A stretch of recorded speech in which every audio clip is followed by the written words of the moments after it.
Здравейте! Казвам се Илана и стартирам YouTube канал с видео за пътуване, но това не означава, че в каналът няма да има видеа за мода, козметика и такива неща, които са интересни, примерно на едно момиче. И за това много ще се радвам да се абонирате за канала ми, ако тези теми и аз ви допаднем. Да преминем към същината на видеото, а именно Копенхаген и пътуването ми до там. Като се има предвид, че аз за първи път бях там и мога да дам мнение като турист, пребивала в Копенхаген само 5 дни. И въпреки това съм изключително възхитена от всичко там. За мен Копенхаген е едно истинско чудо. Вау! Уникален град. Друго, което забравих да включа, сетих се на време, е това, че няма да премине като стандартен влог, да кажем, аз да снимам докато съм на място там, ами сега просто тук, както съм си седнала приятно, надявам се и вие, и ще ви разкажа посредством снимки тук до мен, които ще изкачат как всъщност сме си прекарали, къде сме ходили, какво сме посетили. И започвам с това, че полетът ни от София беше сутрешен, което беше страхотно. Лети се някъде около 2 часа и половина, 3.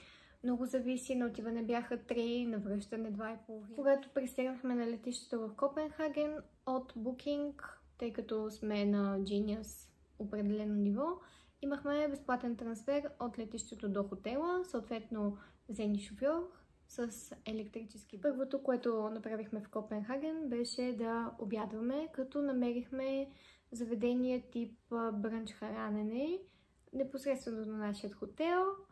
Имаше традиционни неща за Дания, като отворените им сандвичи, които на външен вид са вау, а на вкус са двойно по-вау. Сосовете са това, което ги правят напълно великолепни. Имаше fish and chips, различни видове омлети и беше много приятно. Не забравихме да пием и бира. Поръчахме различни видове, за да може да пробваме колкото се може повече от това, което предлага това заведение. Всички много ни допаднаха, останахме очаровани. След това отидохме на разходка на главната им улица, Стрьогет. Аз не парадирам с знания по датски, затова ако не е Стрьогет, много си минахме през увеселителния парк Тиволи, който всъщност вдъхновява създателят на Дисниленд, и през централната им гара, която излиза на един площад, на който е разположен кметството на града. Вътре се влиза безплатно, като даже е препоръчително да влезете, защото е изключително красиво място. И след кметството стартира или завършва, зависи в коя част на Копенхаген сте, главната им улица. Главната се разходихме, имаше супер много сувенирни магазинчета, магазини за дрехи, за козметика. Вторият ни ден стартира с направен предварително план за конкретно нещо, което трябва да посетим в този ден непременно, дори да е само то. Малката русалка. Но преди малката русалка решихме да си го направим по-интересно, като слезем с метрото на станцията, където се намира Мраморната църква, Кралския площад, и да се запътим към малката русалка, която е недалеч от там. За щастие в този ден времето беше абсолютно с нас. Грееше едно страхотно слънце. Толкова приятно напичаше. В никакъв случай не си мислете, че е било шега. С шапки и шалове бяхме, защото има един постоянен вятър, който е пронизващ. Абсолютно пронизващ. Църква е супер интересна, не само на външен вид, но и вътре. Хванахме някакъв момент или ден, не разбрахме, в който да хванахме смяна. И това, което ни се стори много интересно, е, че всъщност не са мъже, а са жени под тези огромни костюми, шапки. Това беше много интересно. За да стигнеш до малката русалка, се минава през един много интересен участък. който е едно островче под формата на звезда, като до това островче се стига по мост и всъщност целият остров е музей, доколкото разбрахме военен музей. Когато се наснимахме достатъчно на малката русалка, тръгнахме пеша към дворецът Розенбург, но уникално място, като времето позволяваше да вървим пеша, тъй като, пак казвам, беше много слънчево и приятно, но иначе разстоянието е може би около километър, километър и половина. Сега не съм точно сигурна. Гледахме го на Google Maps и разходката е приятна. Минава се през паркче, гледаш с хубави старинни сгради. Спокойно е, не е пренаселено от туристи. За двореца си купихме билети на място, като използвахме европейските си студентски карти и цената беше преференциална за студенти. Имаш право да разгледаш 4 етажа, разглеждаш определени зали, стаи, разгледахме спални на техни бивши крале. За мен лично много впечатляващо в този дворец беше една стая, в която влизаш и сейфовете са направени като тапети, да не можеш да разпознаеш, че има вътре сейф. И подземията, ако така мога да ги нарека, които съдържаха техни кралски украшения, бижута, корони и различни предмети, които са използвали, както и облекло. След двореца решихме да се приберем пеша, като използвахме метрото. Метрото е супер иновативно, много различно, без шофьори. Идеята ни беше да се приберем, малко да починем и вечерта да хванем залеза на къщичките на най-известната улица, може би в Копенхаген, Нихаун, не знам. Оставяме тук написано. Къщичките са много готини. Имайте предвид, че наживо са една идея по-нецветни, отколкото изглеждат на снимки, примерно в Инстаграм, но винаги всичко може да мине на обработка. Не вярвайте на всичко в интернет. Мястото е страхотно за снимки с всички тези лодки, къщички. Цялата атмосфера там е невероятна и определено си струва. Като картичка излиза снимките. Третият ни ден решихме да го прекараме в Малмьо, Швеция, като се пътува около 30-35 минути с влак по модернизиран мост, който минава под морето. Билетите ги закупихме от централната им гара. Не сме гледали предварително в интернет, тъй като на място ни обясниха, че става елементарно. Отиваш, купуваш си билет. Влаковете, ако изпуснеш един, следващия е след около 20-25 минути.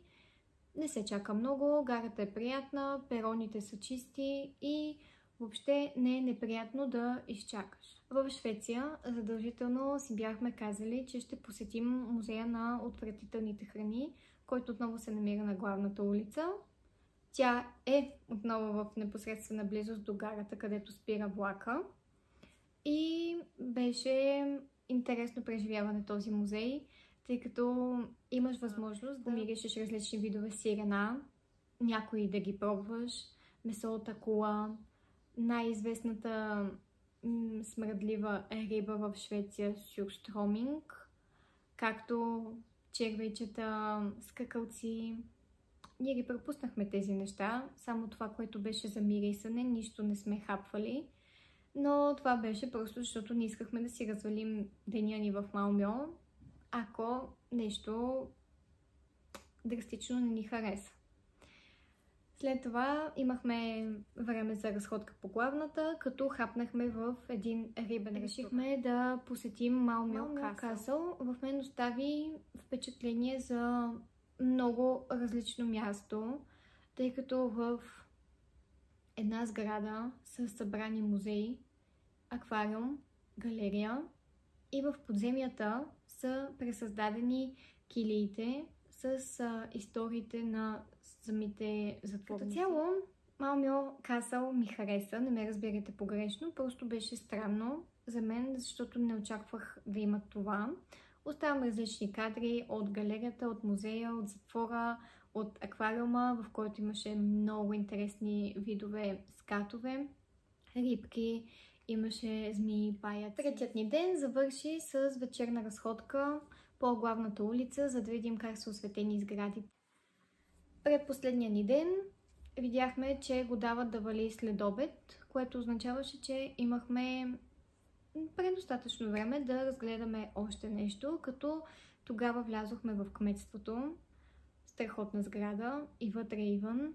Там е разположен и най-старият механичен часовник. След като разгледахме кметството, решихме да се насочим към един хипарски град-държава, наречен Кристиания, в който е легално употребяването на наркотици. В Кристиания видяхме повече туристи, отколкото местно население. Посетихме един техен пазар, който включва растения, дрехи, значки, сувенирчета.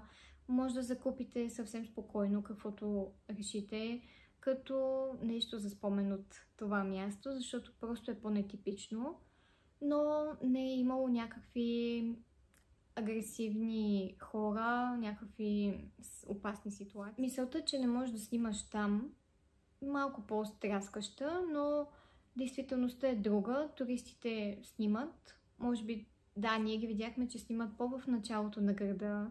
Когато навлязохме вече за онзи магазин, който ви казвам, там нямаше снимащи туристи, но не е невъзможно да се штракне някоя снимка скришно. Но като цяло мястото е интересно за посещение. Това е, мога да кажа, просто интересно. Стигнахме до хотела точно преди да завали дъжда, като си прекарахме деня след това в едно заведение. Хапвахме гофрети, играхме на столни игри.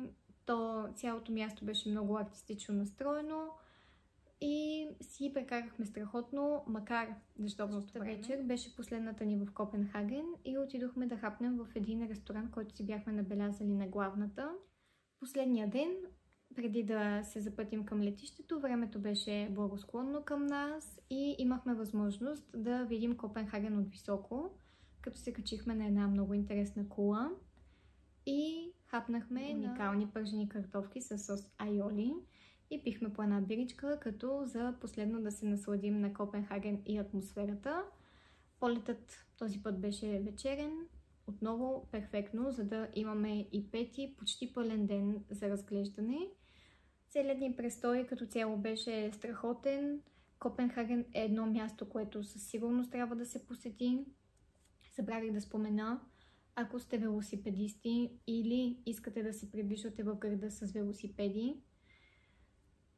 на огромна почица там има специално изградени велоалеи със светофар от двете страни на булевардите, които сами по себе си са изключително широки.